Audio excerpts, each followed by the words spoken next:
ಒಂದು ಆದೇಶವನ್ನ ಹೊರಡಿಸಿ 12.5% ವೇತನ ಹೆಚ್ಚಳವನ್ನ ಕೊಟ್ಟಿದ್ದಾರೆ. ಮಾನ್ಯ ಸಾರಿಗೆ ಸಚಿವರು 29ನೇ ತಾರೀಕು ನಡೆದ ಸಭೆಯಲ್ಲಿ ನಮ್ಗೆ ಹೇಳಿದ ವಿಚಾರ ಏನು ಅಂದ್ರೆ, ಅವರು 7% ಅಂತಿಮ ಅಲ್ಲ, 25 ಕೊಡಕ್ ಸಾಧ್ಯ ಇಲ್ಲ ಅಂದ್ರು.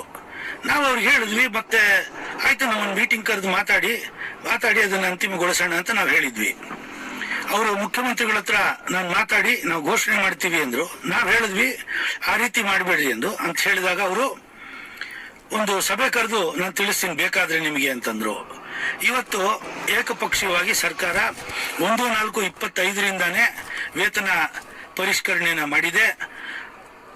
1/1/24ರಿಂದ 31/3/2025 ಕೆಲಸಗಾರರಿಗೆ ಸಿಕ್ಕಬೇಕಾದಂತ ಸೌಲಭ್ಯ ನೀಡಿದ್ದಾರೆ.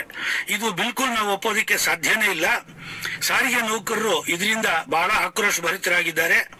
ನಾವು ಜಂಟಿ ಕ್ರಿಯಾ ಸಮಿತಿ ವತಿಯಿಂದ ಈಗಾಗಲೇ ಇದಕ್ಕೆ ಪ್ರತಿಕ್ರಿಯೆಯನ್ನು ಇನ್ನೊಂದು ಸ್ವಲ್ಪ ಹೊತ್ತಲ್ಲಿ ನಾವು ಅಧಿಕೃತವಾಗಿ ಮುಖ್ಯಮಂತ್ರಿಗಳಿಗೆ ಪತ್ರ ಬರೆದು ಕೊಡೋರಿದ್ದೀವಿ.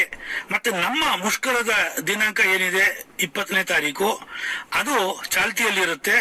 ಸಾರಿಗೆ ನೌಕರರಿಗೆ ಯಾವುದೇ ಸಂದರ್ಭದಲ್ಲೂ ಡಿಮಾರಲೈಸ್ ಆಗದೆ ನಮ್ಮ ಮುಷ್ಕರದ ತಯಾರಿಯನ್ನ, ಮುಷ್ಕರದ ಸಂದೇಶವನ್ನ ಎಲ್ರಿಗೂ ತಲುಪಿಸ್ರಿ ಅಂತ ನಾವು ಕೇಳ್ತಾ ಇದ್ದೀವಿ. ಈಗಾಗಲೇ 2 ಸಮಾವೇಶನ ನಾವು ಮಾಡಿದೀವಿ.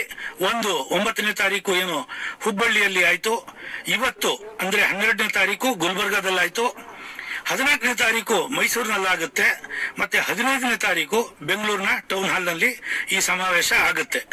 ಸೊ ನಾವು ಸರ್ಕಾರಕ್ಕೆ ಒತ್ತಾಯ ಮಾಡೋದು, ನೀವು 18/2/2022 ನೀವೇನು ಆದೇಶ ಹೊರಡಿಸಿದ್ರಿ ಅದನ್ನ ವಾಪಸ್ ಪಡೆದು ನೀವು ಅದನ್ನ ತಿದ್ದುಪಡಿ ಮಾಡ್ರಿ ಅಂತ ಹೇಳಿ ನಾವು ಒತ್ತಾಯ ಮಾಡ್ತಾ ಇದ್ದಾಗ ಇನ್ನೊಂದು ಆದೇಶವನ್ನು ಹೊರಡಿಸಿ ಸಾರಿಗೆ ನೌಕರರು ಏನು ಶಕ್ತಿ ಯೋಜನೆಯನ್ನ ಅನುಷ್ಠಾನ ಮಾಡೋದಲ್ಲಿ ಬಹಳ ಶ್ರಮ ವಹಿಸಿದ್ದಾರೆ, ಅವರ ವಿಚಾರದಲ್ಲಿ ಈ ರೀತಿಯಾಗಿ ಒಂದು ಉಪೇಕ್ಷೆ ಹಾಗೂ ಉದಾಸೀನದ ಮತ್ತು ಒಂದು ಏಕಪಕ್ಷೀಯ ಧೋರಣೆಯನ್ನು ಅನುಸರಿಸಿರೋದನ್ನ ನಾವು ಖಂಡಿತವಾಗ್ಲೂ ಒಪ್ಪಲಿಕ್ಕೆ ಸಾಧ್ಯ ಇಲ್ಲ.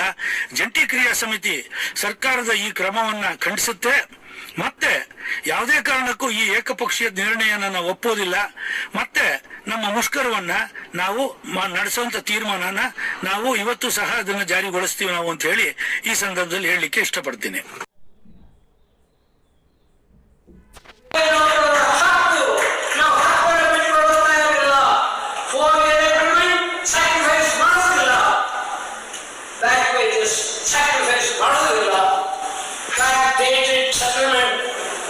ತಗೊಂಡೇ ತಗೊಳ್ತಾರೆ.